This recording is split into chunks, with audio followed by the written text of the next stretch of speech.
Hi guys, Mrnewmobile here. Please subscribe followed by the bell. Apple is gearing up to release the iPhone SE 4, a device that promises to deliver high-end features at a more affordable price point. As the budget-friendly alternative to Apple's flagship models, the iPhone SE series has always been popular with users looking for the core Apple experience without the premium price tag.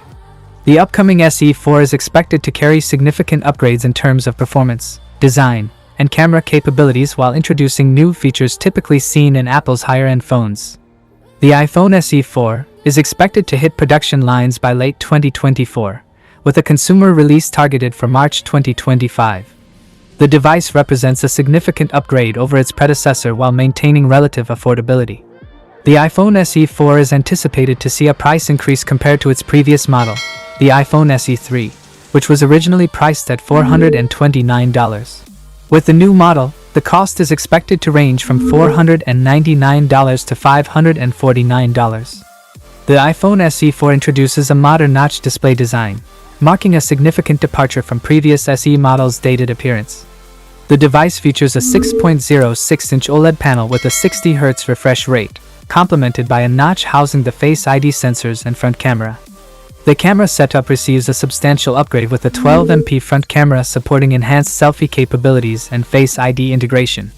The rear features a 48MP main sensor, representing a significant improvement from previous SE models and supporting advanced computational photography features.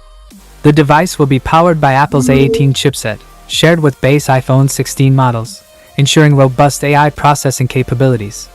Memory specifications include 8GB RAM, doubled from SE3's 4GB, and 128GB space storage, enabling improved multitasking performance.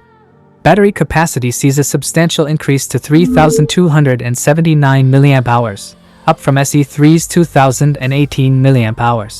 The device maintains 20W wired charging capabilities and may introduce MagSafe wireless charging support, alongside enhanced battery life management features. That is it guys, without being said, let me know your thought in the comment below. And if you are new here, please subscribe, like the video, comment. Thanks for watching, see you on my next video. Peace out.